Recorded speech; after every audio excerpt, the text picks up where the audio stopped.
talking to Kieran Allen, who's written a book on the corporate takeover of Ireland, and he's also a member of the Socialist Workers' Party.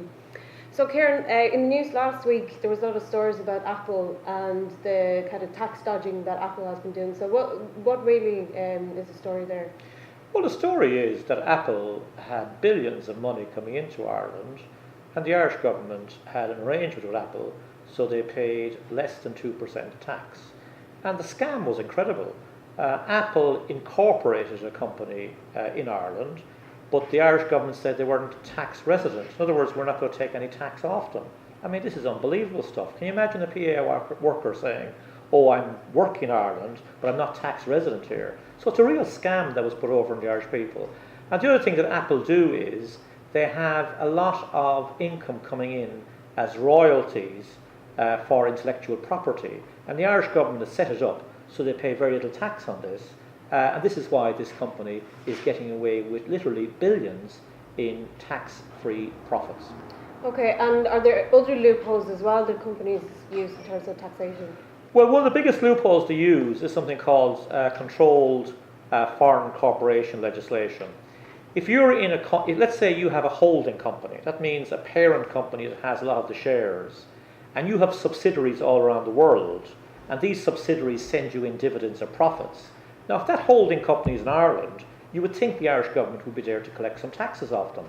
But the Irish government has no controlled foreign corporation legislation, so let the multinationals get away with murder. The other thing the foreign corporation is allowed to do is there's very limited what we call transfer pricing legislation. What this means is, if we take, for example, Coca-Cola in the past, Coca-Cola used to claim huge amounts of profits were being made in Drogheda. The plant, unfortunately, is now stopped, because what they did was they charged an artificially low price for the cola extract that was used to make it. So that meant it looked like huge profits were being declared in Ireland so they could benefit from the tax loopholes. So all these scams are being put across by the Irish government, the multinationals.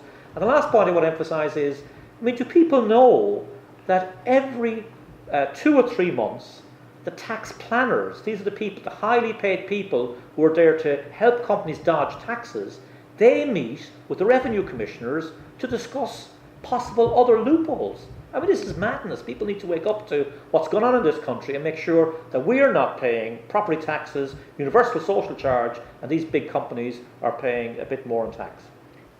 Hi, I'm talking to Thomas McCarthy from Badog Youth Service.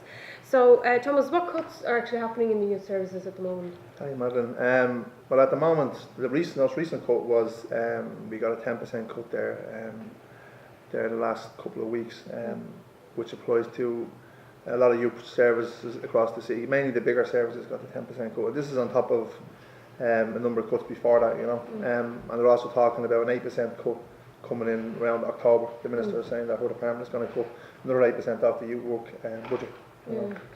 And what impact are these cuts having on the services? Well, before I started working in Badog, they had to lay off, they had 2 outreach positions. Now, outreach workers work with the most socially disadvantaged young people around around the northwestern city in particular. And because of the funding cuts, one of the outreach workers left to go to another job, and he didn't keep his post. So the post went. And then, I was employed as a youth worker there as well. Since I've been there, over the last couple of months, we have constantly been cutting programs. It's coming into the summer now. This is probably the worst summer project funding-wise that the project has ever had. So what's particularly ominous with the next cut that's coming along, and what has been kind of spoken about, which we've heard through the grapevine from CDYSB, is that they've cut projects so far and to the bone now at the moment that they cannot cut anymore a broader sweep across the projects. Like they can't cut 10% or 5% off like 20 projects. What they're going to actually start doing is they're going to actually start taking projects completely out, whole projects. So basically that means if you took our project out, for example, you're talking 500-600 kids that don't have a youth service anymore. That's ultimately what young people, significantly benefit from. Not just having somewhere to go, but that's just the small part of it, but the actual relationship that they build with positive role models like youth workers in their life, that a lot of them, not all of them, but a lot of them might not have a positive role model, like might not have someone to give them a little bit of advice, a little bit of direction, or someone to look up to. You know? And the youth service is not there anymore. Where are they then? You know, sitting on the street corner, you know, in their flat block, and the guards are coming up and all this type of stuff. You know. And what's been the response from people, both workers in the youth centres and the youth who are involved? Well, in our centre, we've been lobbying a number of TDs, but it hasn't changed anything. You know, we still have got a 10% cut. There's been a number of protests. One particular really good protest up outside the city, Dublin Youth Service Board, where all the youth services around the city got together and went up and protested, and a lot of young people as well got involved. Young people's what I've done in my project was we got a number of young people and we went and we painted placards. You know, and you know in the point of painting the placards, the young people were getting politicised and understanding what was going on. I know across the city as well, there's been a number of good protests. You know, I from Youth Service and a few other youth services have protested, and they've actually got to meet the minister. You know, there's not a really very good coordinated response to cuts. Now, there's an 8% cut coming, and it's going to take out projects. There's a new organisation called Youth Work Association, Youth Workers Association. That's kind of sprung up by students and teachers and youth workers in Maynooth University. That's going to get ahead of steam. The Facebook page Youth Work Against Cuts, which is putting up information and trying to encourage youth workers. What I see across the country is, you know, we've got all the traditional charity-based youth services like the Catholic Youth Care and Forog are swallowing up youth projects. They're getting, you know, the funding they're getting cut, they're taking over them all, you know, and they're reducing hours of workers and they're reducing days of workers, and they bring their own ethos, which is a Christian ethos, into them, and so it's getting de-radicalised as you go along, you know. So it's getting incorporated into the dominant ideology. You know, youth workers should be radical, you know, and should be radicalised young people. Not even radicalised them, but should be politicised them at least, you know, because the young people are the ones that are going to inherit the future, you know, not us, like, you know. I'm talking to junior leader Michael Ross. So what does the youth service mean to you? Well, it means a place to go to work with the kids, and some junior leader, or work with a lot of the kids in there, and it means a place to get out of the house, like, and get out of the area more. Yeah. And how would you feel if this youth service was gone, if there was nothing there for you? Well, me, devastation, like, nowhere to go, nothing to do. You know, I'd have to turn to go on the street or something, or stay in the house, like, until I found something else to do. Yeah. And have you seen the cuts that have already happened? Have you seen them impact on the services? Yeah, I've noticed a lot of cuts. Like, we have lack of trips. We used to do loads of trips, and now lack of funds. We can't do any. Like, we got out. We got to see new things that we wouldn't see before, like without the youth centre. Now we can't do them. Yeah. Okay. And what about the relationships that you've had with, like, the youth workers and other kids in there? And have them relationships been important to you? Yeah, it's someone there to support you if you're going the wrong direction, or someone to talk to.